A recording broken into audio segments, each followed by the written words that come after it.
A local police department, investigating a domestic violence call, received a tip from a young woman that her ex-boyfriend was manufacturing drugs in his house. The man attempted to flee and was apprehended. The man refused to give any statement.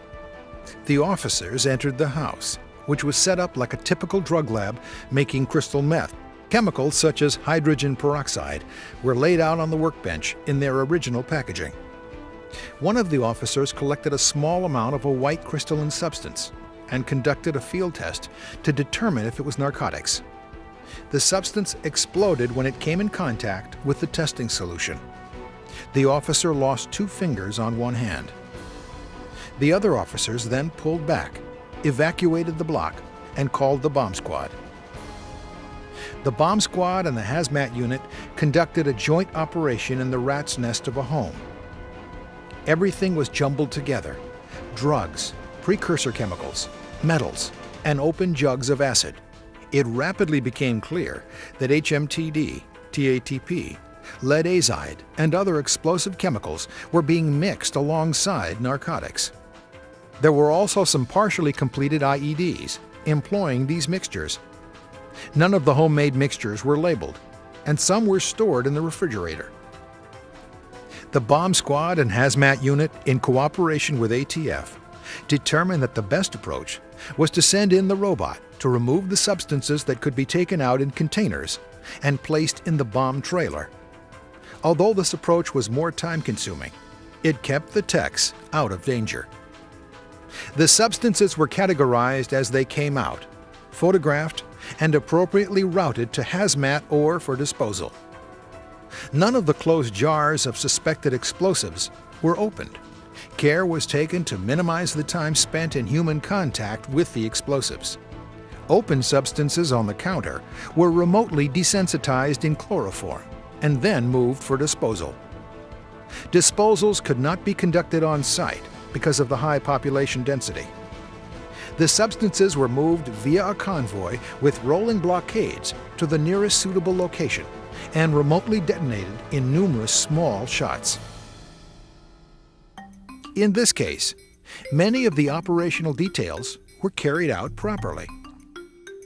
If the suspect had been receptive to questioning, it would have been good practice to interview him first before proceeding with the operation.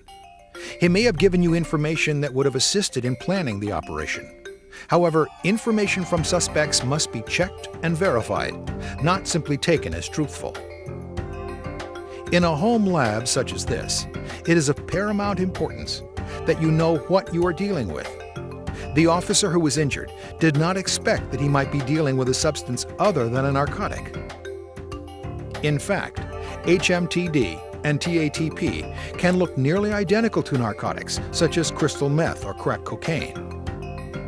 First responders must be aware that these substances can react explosively when touched or scraped for collection or field tested.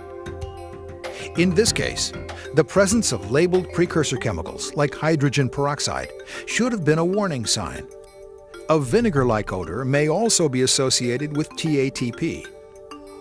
The identity of unknown materials and chemicals must be confirmed through examination of the entire crime scene prior to handling. Contact and/or consultation with the state, local, or federal crime or explosives laboratory for guidance on identification and handling of materials during the incident could be critical. One should always be aware of the need to present evidence in court. However, in a case like this, with open, unlabeled containers in a home laboratory where the mixes are unknown, it is probably best to err on the side of safety and dispose of the materials rather than risk testing them and setting them off. With substances like HMTD and TATP, blow-in-place should be considered. In this case, it was not feasible. Numerous small shots, segregated according to type, in a suitable location, are safer than a large shot of mixed substances. Closed screw-top jars of suspected explosives should not be opened because particles may be lodged in the threads of the jar top and may explode from friction. Care should be taken with dissolution of organic peroxides in chloroform or acetone as these may cause adverse reactions in humans, such as dizziness.